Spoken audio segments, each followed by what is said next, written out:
nature of the high table here, allow me also to stand on existing protocol while recognizing the very important presence here of the representative of the President, Prof. Mustapha, the Deputy Speaker, the representative of the Senate. And your presence here demonstrates that commitment to continued democratic reform, and I think that is really very reassuring. Allow me also to say that it's always an enormous pleasure to be amidst some of the most true and stern champions of democracy on this entire planet, namely the chairman of the independent electoral commissions around West Africa. I have truly come to admire the work that you are doing, and that is certainly the case here in Nigeria, exemplified by our host, Professor Yakubu. We know that quite often you do your work under very difficult circumstances. So this is also why I'm very proud, I must say, that the EU is supporting almost, if not all, of the institutions that are represented here today. And of course, the symposium itself is a case in point where, together with ECOWAS, and I recognize the presence of ECOWAS President and the Director here today also, supporting ECONEC. And we do that knowing that, of course, democracy should never be taken for granted. Democracy is never static and needs to be nourished. And that is the case in Europe, for sure. It's the case in Africa, and in fact, everywhere. Now, coming to the symposium, I must say that I feel particularly pleased that you have selected this very subject of inclusivity. You could have chosen so many other matters.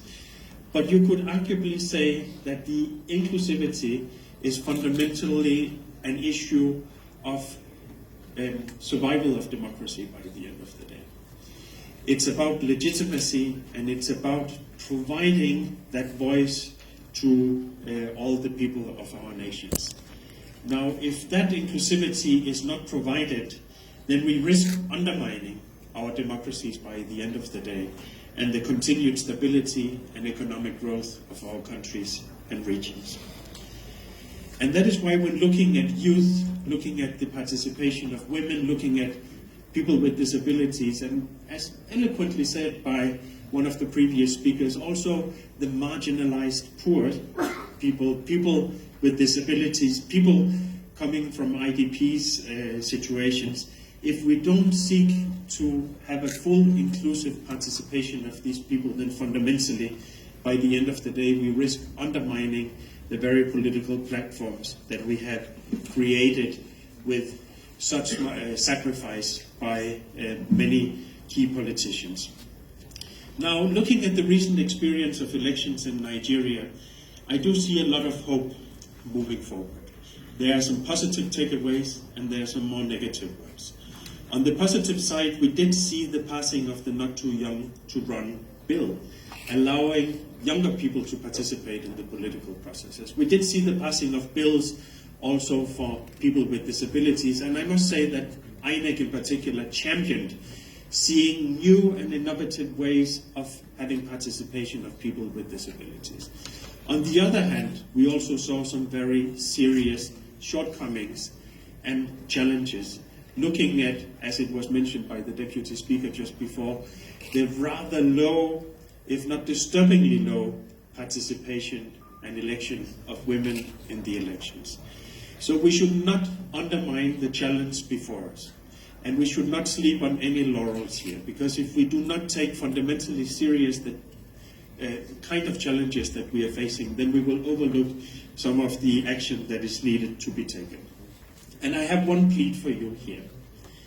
Please don't consider this matter of inclusivity as something for international community and projects to handle by the end of the day. Somebody said, maybe a little bit provocatively, that politics is too important to leave to politicians alone. And maybe I'm not the right one to say this, but I will say it nevertheless.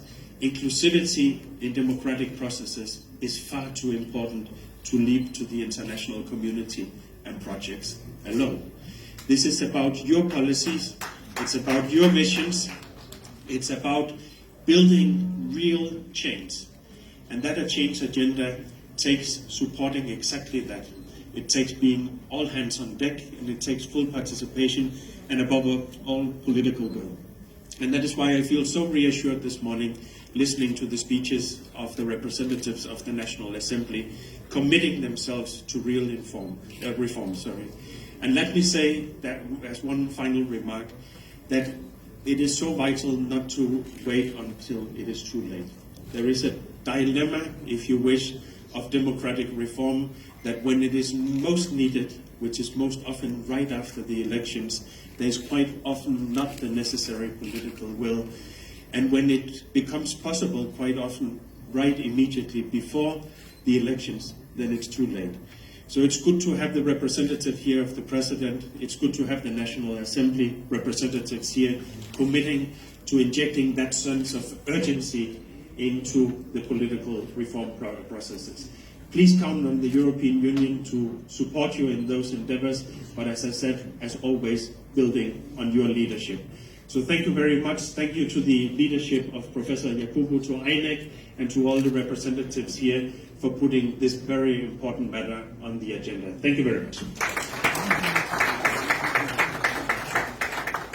Thank you very much, Your Excellency. Honorable